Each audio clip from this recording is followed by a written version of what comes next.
Hello and welcome to another Let's Play. Me, GamerWolfSix of the Smoke Room. Before we start, if you're interested in playing this game, you can get it for free on itch.io. And if you want to support the people that make this game and other games, or get the newest version earlier, then you can go to the Patreon, $3 a month. So, on the last Let's Play, we found out that Murdoch's coming along, and also that Murdoch and Cliff had a little something, which explained the Fox Musk. And then we also met Jebediah, the horse. And now we just left town, and I'm having a jolly good time, especially with this music. Let's keep our face in the right direction. Hyena. The sun's up now, and I finally see my paws in front of my eyes. It ain't so cold anymore either, or is it can see? Can finally see. Every now and then, Murdoch asks Cliff how to say a certain word in Bavarian. Cliff answers are starting to sound stranger every time. Nature photography? Nature photography. You just keep surprising me. Are you making fun of me, Mr. Brines? I assure you, I have nothing but respect for you and your language. What about you, Jebediah? Another grunt from the horse. I think Murdoch likes getting a rise out of him, if you know what I mean. Then again, I think he likes getting a rise out of everyone. I think he's very impressed as well. Okay, so what about this one? Something makes the cart rattle. The donkeys bay as they pick up speed, dragging the cart far away from us. Snake probably, but also there's donkeys and there's horsemen. Murdoch barks in surprise as we both pick up our pace, Cliff sprinting ahead. A nasty scraping sound goes off as the cart comes to a halt, the donkeys now kicking up dust. As we catch up, I can see Jeb holding the reins of his donkeys. Their eyes are turned up, and they're showing their gums as they gibber and stomp. Don't come no closer. He made a shuddering noise, whistling the wind between his teeth. They're scared. He waits until they stop kicking up dirt, then lets go of the reins, patting each one on the head. Scared of what? Dunno. They usually ain't like this. It's the courts, I tells you. Acting like a predator's nearby. A predator? Likely aught but the wind. Could have picked up a scent of a carcass baking under the sun. These beasts need a moment. They have to stay put for a while. We have to. Got an idea for how long? Shouldn't be more than an hour at worst. I see Murdoch hop into the wagon, his white tipped tail poking out as he rummages through some things. When he re-emerges, he pulls out a fairly thick wooden box that has a folder under its arm, and has a folder under his arm. Not a problem. Let's go make some Clow-types? Cliff? He hops out of the wagon and leads Cliff away through some pine trees. Hope they don't get too reckless and lose track of time. I lean against the wagon and sigh. Jeb is walking in front of the cart. I lift one of the canvas flaps to take a peek at him pulling on a lever while shoving forward. So what's the problem? I had to slow the jennies down with the brakes while they're at full gallop. And Jeb gives me a look. You're not supposed to do that. Brake drums could be stripped. What's a brake drum? Metal pieces that press against the wheel axe. It's what happens when you pull the brake lever. Stops it from moving as easy. How come you don't know that? Know what? How things work. My face feels a little hot. Didn't have much opportunity to learn. That's surprising. What is? I just had you pegged for a handyman with a build like that. Maybe you're more of a soldier? He's nosier than I thought, too. And you sure seem to think a lot for a farmer. Boy, it's like your brain actually works. A dumb farmer is a dead farmer. More of a rancher, though. Not the best growing soil in these parts. Unless you eat pine cones. Not sure about pine cones, but cactuses at least, and shrubbery. Can't say I have.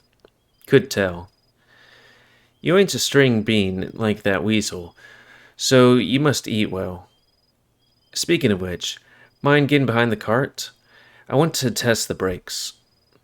I pull my head out from under the canvas and walk to the back of the cart, reposition my stance behind my knees, and bending my knees. My paws rest on the tailgate plank. A little bit lower, try to push near the framework. This fine? That'll do it. He pulls the wooden lever at the front of the wagon again. Push as hard as you can. I put the weight of my core behind my forearms as I try to make the wagon budge. I grunt, and the wood creaks from the force I apply, but doesn't give. Looks like we're good to go. The others ain't back yet? Well, it's only been like about a minute, man.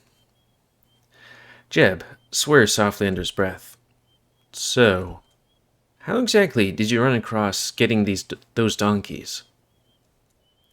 You mean Doris and Daisy? You named them? Nah, they belong to someone else. They named them. A bit sentimental for a rancher to name their pack animals, isn't it? Isn't it? Well, he was sentimental. It was my paw. That's too bad. Yeah, well, I liked that he was sentimental. What do you mean was? He's dead now. Well, shit. I'm sorry. Yeah, well, so am I. Jib crouches to double check the wheels again. You know, my folks didn't want me to name any of the livestock. Oh, so Sam was a rancher? Or something like that? Said it would make me too attached to the livelihood. Even so, Doris and Daisy, though, don't seem very fitting for Jennies like them, or a fellow like you. For Jennies? I guess that's some kind of donkey thing. If you get your own pack animals, you can call them what you please. But just in case you're still confused about them being my Jennies, okay, they are. He points to the one on the left. That's Doris. Points to the one on the right. That's Daisy. What was that face a second ago? It's like, that's Doris, and it's like, ugh, fucking Daisy. I cackle. Sorry, Doris. Sorry, Daisy. They can't understand you. They don't have the brains or the speech capabilities we do. Yeah, 'cause I got good speak working. I can't disagree. I just did not mean to offend. Like when I said they smell bad. It's not them you're offending. It's me. Noted. I take a little walk and let Jebs mind his business with the wagon freaks. It takes him about 10 minutes for Cliff and Murdoch to show up again, both smelling like sex. How'd it go, you two? It was blistering. Well, we got some decent captures of the countryside, I think. We're ready to move. Hop on the wagon if any of you get dizzy. You push on without much trouble. The Fox and the Weasel are the most talkative. Me and Jeb stay relatively quiet. You know, whenever I thought of Oregon Trail, I always thought that like, everybody just kind of hops on the wagon, but I guess, like, you walk alongside it, which I guess would mean the world of difference for resting. Because I was like, what's the difference between sitting in a wagon for about 8 hours or 10 hours it doesn't seem much difference. Like, oh, but if you're walking alongside the wagon for 8 hours, 10 hours, that would definitely be a difference. I wonder how much weight difference in movement it is for moving. I know like a horse on a small wagon maybe, but like a big wagon with oxes, that I wouldn't think a person would change too much. The noise of the trains is a quiet hoot in the distance. We've been going for hours now.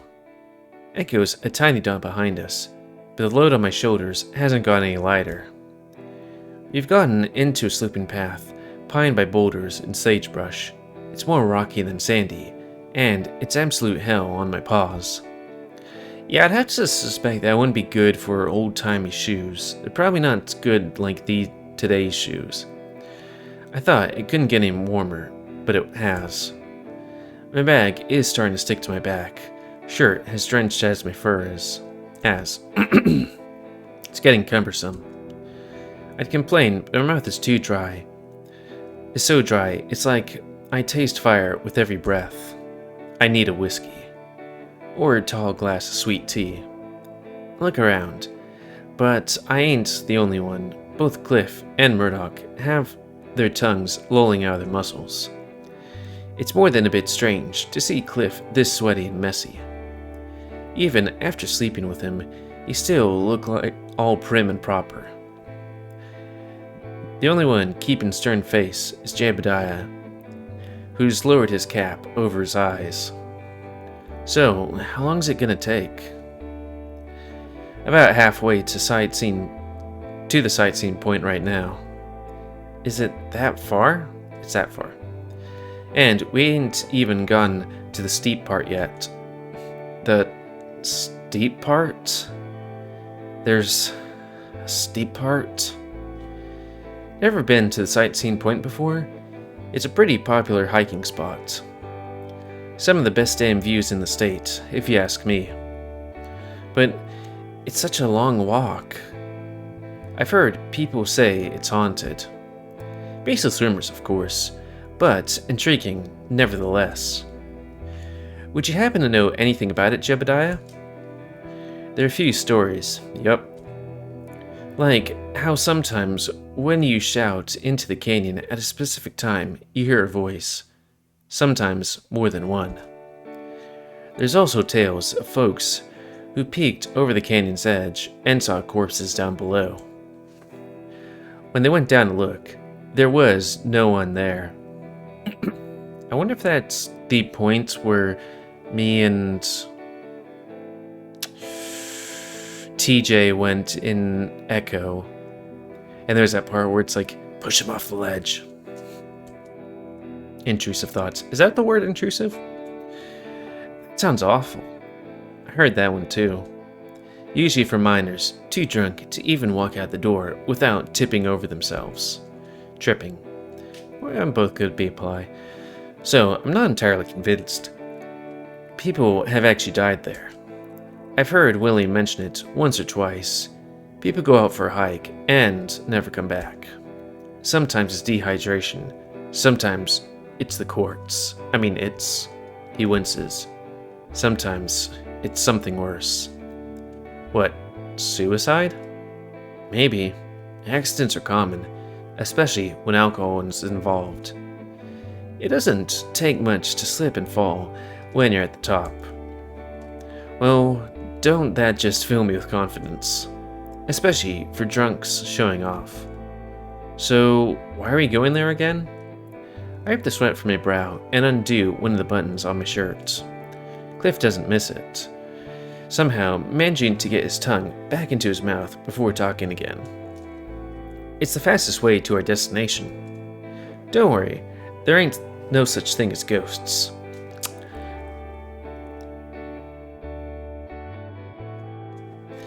You sure seem interested in hearing these stories, though. My friend, legends and myths play a large role in cultures all over the world. Whether about the creation of the earth or the voices we hear when we're alone at night, these stories shape our very lives and how we perceive things. You hear voices alone at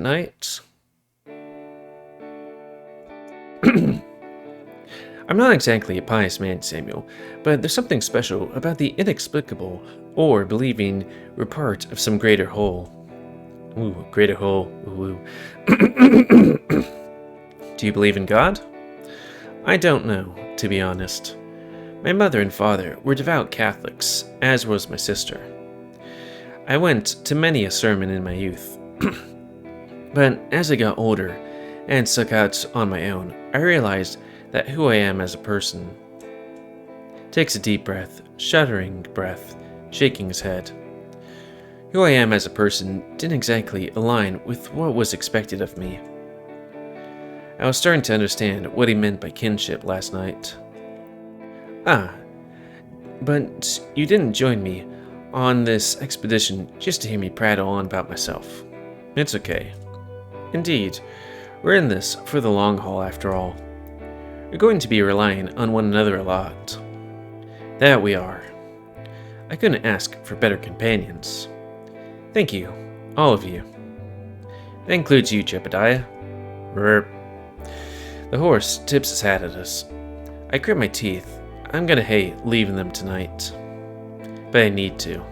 Actually, Fox stops in his tracks, grabbing his camera, and gestures at us. Would you mind? Oh, a picture. Wouldn't that be a waste of film? You underestimate me, Mr. Tibbets. I brought enough film to last me a year. Oh, alright then. Don't you worry, Cliff. I'll capture your good side. Do we have time for it? We're actually making good headway. Should be fine. He stops the wagon, leaning back with a long sigh. Good lighting is the most important thing for an outdoor photograph. That boulder should do. Won't it be blistering? It's modeled with enough shade. Should be fine. Model? Oh, so it is. I told you so. Why don't you stand next to him, Sam? Absolutely not. See yourself, super sourpuss. Look slightly down and tilt your head to the left. I'll count down from 3. Remember to sit still and give me your best smile. 3, 2, 1. Got it. Now, let's get one without your shirt. Why? Because he's a sex pervert. I never heard sex pervert before. I heard pervert, but not sex pervert. Well, I guess there's like foot pervert. Well, I guess it's also sex. Rock pervert? I don't know. In any case, the shirt comes off. In that case. I thought you'd be more understanding, Sam. I just think you don't do it without money involved. I mean, it ain't the smartest move to leave evidence lying around for people who might want to lynch me.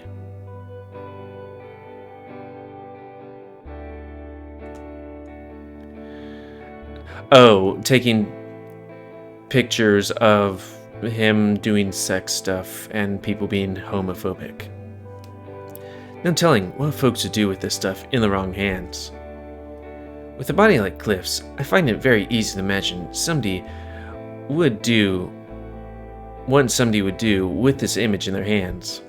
Straight. Besides, he's only shirtless. For now. For now.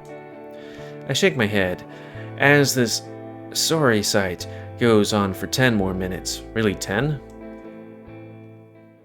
The sagebrush is getting thicker as you climb the slope. Pretty soon, we're almost to the top of Canyon Trail. I think this is pretty much the image from Echo. Maybe somewhat different filter. I ain't been this high up in a while. Not since getting to Echo. I take a look at my watch. Almost noon. We've been walking since dawn. Counting the breaks we took, it must have been about 7 hours.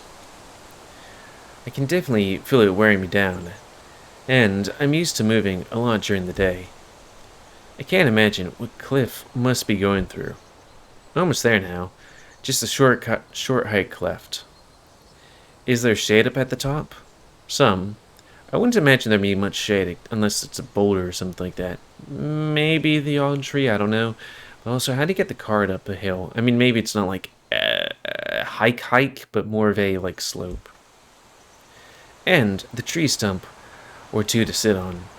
Good. I can I can't feel my paws anymore. I can't either. I need to wring out my shirt. We can rest for about an hour. Perhaps we should try some of our rations. And trek down, it's a mite easier at least. Where are we going to make camp tonight? Jebediah points to the forest stretching out below us. Might not look it, but there's a stream running down there we can use to wash up and fill our flasks. And the trees provide plenty of cover. Might make it easier to slip away. That forest is gigantic. What if we get lost? I've been there more times than I've drawn breaths at this point. Y'all follow my lead, and everything will be hunky-dory. I can tell by the look on his face that Cliff isn't too satisfied with Jebediah's answer. Murdoch knows this too, clapping the weasel on the shoulder. We'll be fine, Cliff. Cliff relaxes. Sorry, it's just that everything needs to be perfect. If everything's perfect, we know. Cliff laughs sheepishly. Yes. He sighs, pushing his glasses further up his snout. The lenses are starting to look a little foggy. You probably think that it's strange for me to worry so much. We're all a little strange. Right, Jeb? The wagon comes to a halt, the wheels creaking. One of the donkeys starts balking. For a second, I think Jebediah's finally had enough of Murdoch. But the horse then gestures to a worn sign surrounded by a couple of tree stumps. This is the spot. You folks can have a seat. I'll go give the girls something to drink. Girls? Oh, the donkeys. There's a relief that comes over me when I finally sit down on the tree stump. More than makes up for the agony of getting here. When I finally. I look over the woods in the canyon down below.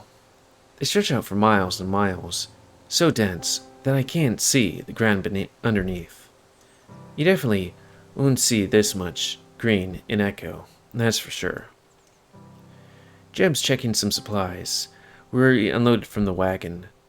He urged Cliff to take a break, but there the weasel is running his little paws over every crate and bag to make sure everything's in there.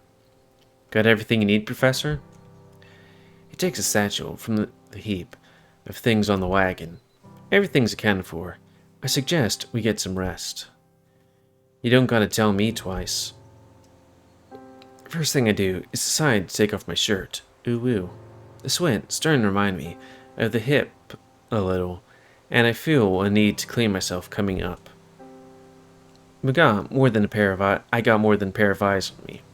Murdoch whistles. I'd been told the views up here were nice, but I wasn't quite expecting this. Murdoch. His tone's admonishing, but the stoat's ogling me too. As is the horse. When I lock eyes with Jebediah, he immediately turns around, pretending to take care of the donkeys, and taking a large swig of water. Man, he wants it. I don't pay any mind. I'm used to folks looking. It's really a sight to behold. Keep staring like that, and it's gonna cost you. He clears his throat, gesturing into the trees. I was talking about the canyon. Sure you were. Cliff pads on over, and I press my legs together to give him some extra space on the stump. He doesn't hesitate, leaning up against me after tucking in his tail. Boy, that would kind of suck. I mean, I like physical contact, but when you're all hot and sweaty and somebody's kind of leaning up against you, kind of like my father always hated us kids when, like, later in the day when we'd go to Disneyland or whatever, and it was usually the summer, and it was just we're all hot and sweaty, and he's like, I'm hot and sweaty, you kids are hot and sweaty, also I can't keep dragging you. Because it's like, it would suck. Because you're big, so you retain the heat better as you're hot and sweaty, and then all of a sudden you got kidlets on you that's also sweaty and it's like, also that extra weight. His ears are red. Do you mind? If I change my mind, you won't be hard to shove off. He's smiling strong again, though not at all like mint this time. Oh, he's smelling strong again. It's that cloying, almost sweet kind of smell that otter and ferret folk tend to have. It ain't bad, but it's unmistakable. A bit surprising what's underneath all that perfume. He lets out a shaky breath. He tries to relax, but before long, he's fidgeting again. You know, that makes me think, I wonder how Leo, I think his name is, would smell after him and the main character of Echo did do a thing. Ooh woo. It would be hard for him to hide that. I put my paw on his back. You sick or something? No, I dare say this is the most I've enjoyed myself since... well, since I met you, Sam. It's a bit too much, and I think he has to know that, but I'll let the weasel have his fun for today. It's the last day I'm his. That good, huh? I whisper so Murdoch and Jebediah can't hear, and give his arm a squeeze. He squeaks. That's good. That good. He closes his eyes, breathing out through his nostrils. Then, why are you fidgeting so much? I'm just anxious to get started on my research, is all. I suppose I can begin right here. The rumors Jebediah mentioned should be easy to verify. You mean the one about the voices? Yes, I doubt their veracity, but it'll make for fun experiments. Though I think I might enjoy the shade a little while longer. Heavens, I wish I could take a bath right now. He yawns. It gets comfy next to me. Lidding his eyes? Next to us, Murdoch gets up off the ground, dusts himself off with a grunt. I'm going to take some pictures of the canyon, if you don't mind. The weather's perfect for some nature photography. Natural photography. It's aimed at Cliff, but the weasel, already fast asleep against my chest, snoring softly. Murdoch tisks. If you need me for anything, I'll be a bit further down the trail. Be careful of where you're walking. I don't want to have to scrape you off some rocks below.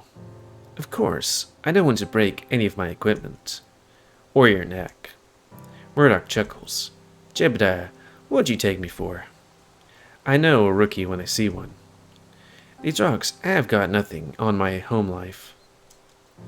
But I'll watch my footing if you'll watch my things. We're leaving in an hour. I know. He walks off.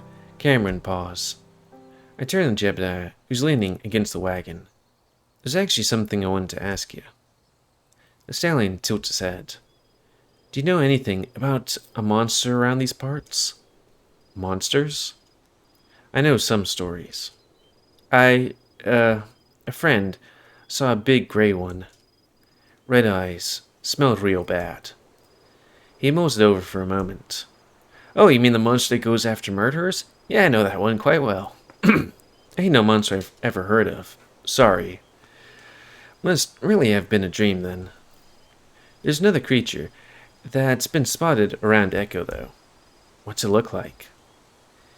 That's the strange part. It doesn't look like much of anything. My buddy Avery has a friend who has a sister who claims she saw it while doing laundry. Avery? The Meseta physician in town? I didn't think this horse would have all that many friends, much less that one of them would be the man who stitched me up after what happened. Odd couple. That's him. He never told me about any monsters. That's because you ain't ever seen him after 2 beers. He'll tell you just about anything when he's shit-faced. Anyway, his friend's sister said the thing she saw had no fur and smelled like burning flesh, like charcoal. It was so manged looking, she didn't even know which species it was. It had holes where its face should have been. That's odd. Ain't that the truth? Anyway, it did nothing, just stood there. When she turned around, it was gone. That evening, all the chickens were dead in the coop. Avery told me they had to sell the farm. Smells more like bullshit than burning flesh, if you ask me. Just a drinking story, yeah? It was probably sickness that did the chickens in, if that's true at all. Same goes for this canyon. People are just seeing things they want to see and hearing things they want to hear.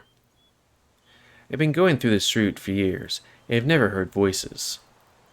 Folks like to blame things on the boogeyman all too quick like, so we're definitely not talking about echo voices, right? Because I could understand it's like, echo, echo, that it, like, if it's echo, echo, go fuck yourself, then it might be something different.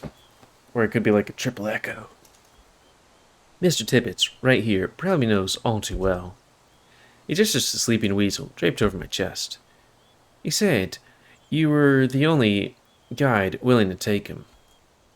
I was. Not too many folks in Echo are keen on strangers and foreigners. Good thing her fox friend knew to take him to the stack. I keep hearing that name. Oh yeah, the drinky place. It's surprising you haven't ever been there, considering the company you keep, if you catch my drift. But, like your fox friend said, we're all a little strange. Like, everybody's gay here. It's weird. Or at least bi. You ought to be in a place where there's more tumbleweeds than there are single women. I mean, pretty much any place in the Midwest or desert that has a single tumbleweed. Anyways, the weasel steers and brings his paws to his eye, stirs, rubbing underneath his foggy glasses. Yeah, my body's catching up to me. He yawns as he turns towards me, and I get a good whiff of his breath spray. Morning, Professor. Morning? He looks around in panic, flailing against me in an effort to get up. Damn near hits me in the face. How long did I sleep? A couple of minutes. Oh. He stops struggling and takes a breath, like it's his first this year. Thank goodness. He shuts his eyes again. Where's Murdoch? A bit further down the trail. He left to take some pictures. I don't suppose you could fetch him for me? What for? I need a few pictures of myself taken for the thesis. And what, your shirtless one doesn't count? And this would be perfect backdrop. Sure you don't want to get some more sleep? You were looking pretty peaceful there. You don't have to fret so much, Sam. I can take care of myself. A leer at the scrapes on his arms from a few days ago. What are you going to do while I'm gone? I shall prepare the food for this afternoon and go over our next course of action with Jebediah. And perhaps change into something more comfortable, not to mention dry. What kind of food we're going to eat? Best I can do is canned beans and hardtack and backtack. Oh. My favorite.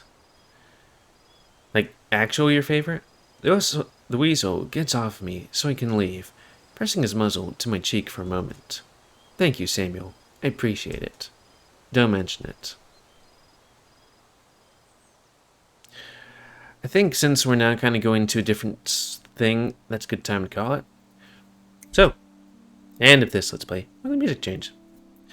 Yeah, please comment, cause seems you like, dislike, tips, tricks, otherwise. No, I'm so sleepy. Oh, I didn't sleep well again. That's fine.